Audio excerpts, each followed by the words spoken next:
Hello friends, स्वागत है आपका आपके अपने यूट्यूब चैनल में। दोस्तों आज हम देखेंगे कि हिंदी में हम क्या क्या पढ़े, कौन कौन से प्रश्न पढ़े कि हमारा 70 में 70 नंबर क्या हो आ जाए। तो देखिए हिंदी में बस ये प्रश्न तैयार कर लो, 70 में 70 आएगा। 99.99% की गारंटी है, क्योंकि 100% की गारंटी तो भगवान भी नहीं लेते, तो हम भैया कैसे ले सकते हैं 100% की गारंटी। तो हमारे पास जो 100% की गारंटी लेने लायक रहेगी उसकी गारंटी लेंगे। दोस्तों चलिए इस वीडियो में हमारे साथ बने रहिए और स्टार्ट करते हैं मोस्ट इंपॉर्टेंट क्वेश्चन 2023 के लिए। दोस्तों कौन कौन लोग 95 प्लस लाना चाहते हैं, जल्दी फटाफट से कमेंट करके बताएं, हमारे कमेंट बॉक्स में बताएं कि कौन कौन लोग 95% लाना चाहते हैं। दोस्तों चलिए आगे बढ़ते हैं। देखिए 16 फरवरी के लिए आपके लिए बहुत ही इंपॉर्टेंट है। देखिए पहला है कि पठ एवं हस धातु 100% गारंटी के साथ आएगा।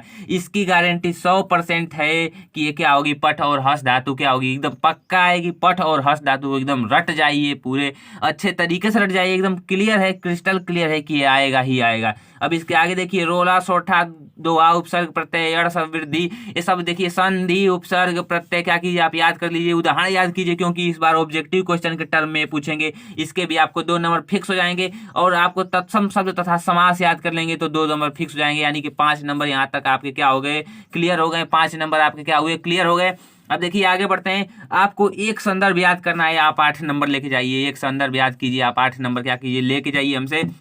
देखिए किसी भी गद्य या पद का अगर जो आपको संदर्भ लिखना है तो एक ही लैंग्वेज का प्रयोग करना है। प्रस्तुत गद्यांश या पद्यांश, जो गद्य का हो तो गद्य का, पद्य का हो तो पद्य का, और संस्कृत खंड का हो तो लिखेंगे प्रस्तुत जो पद्यांश होगा हमारी पाठ्य पुस्तक संस्कृत खंड के, तब यहाँ लिख देंगे बस संस्कृत खंड में संस्कृत खंड यहाँ पे लगाएंगे और सब में कोई चेंज नहीं होगा। प्रस्तुत गद्यांश हमारी पाठ्य पुस्तक हिंदी के, अब जो भी चैप्टर मान लीजिए कि मित्रता नामक चैप्टर से लिया गया है गद्यांश, तो लिखेंगे कि मित्रता नामक पाठ से लिया गया है, जिसके लेखक आचार्य रामचंद्र शुक्ल जी हैं। जो भी हैं उनका नाम यहाँ पे आप भर देंगे। आपको संदर्भ लिखने का एक तरीका, और 8 नंबर आप ले जाइए, आप उड़ा ले जाइए, आपके पास है 8 नंबर और 8 नंबर आप ही का है।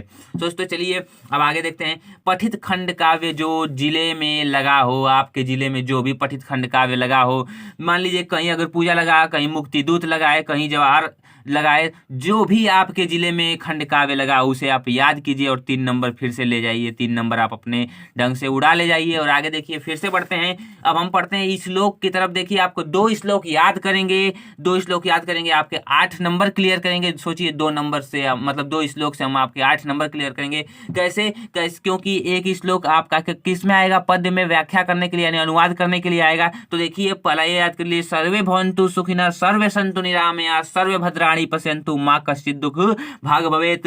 फिर दूसरा है मरणं मंगलम यत्र विभूति स विभूषणम कौपीनम यत्र कौशेयम सा काशिकेन मियते। अब देखिए इसका हिंदी भी आपको साथ साथ याद करना है, जैसे मरणम मंगलम यत्र विभूति, जैसे कि हमको पता होगा कि ये वाला तो सब लोग जानते होंगे क्योंकि ये थोड़ा सा आसान है कि सर्वे भवन्तु सुखिनः, सभी सुखी रहें, सभी निरोग रहें, सभी क्या करें, सुख को देखे, कोई भी दुख का भागी न हो। और देखिए यहाँ पे मरणम मंगलम यत्र विभूति, ये वाराणसी चैप्टर का लास्ट श्लोक है, इसको कंफर्म कर लीजिए क्योंकि ये हर साल आता है, इस बार भी आएगा, आएगा ही आएगा, क्योंकि कई सालों के गैप के बाद ये जरूर आएगा। और इसका हिंदी आपको याद करना है तो इसका हिंदी होगा कि जहां मरना कल्याणकारी है, मरणम मंगलम यत्र, मतलब जहां मरना क्या है, कल्याणकारी है, और जहां शरीर पर भस्म लगाना ही आभूषण है, और लोटपोट ही जहां रेशमी वस्त्र है, वह काशी किसके द्वारा मापी जा सकती है, अर्थात काशी अतुलनीय है, उसकी समानता किसी से नहीं की जा सकती। अर्थात काशी क्या है,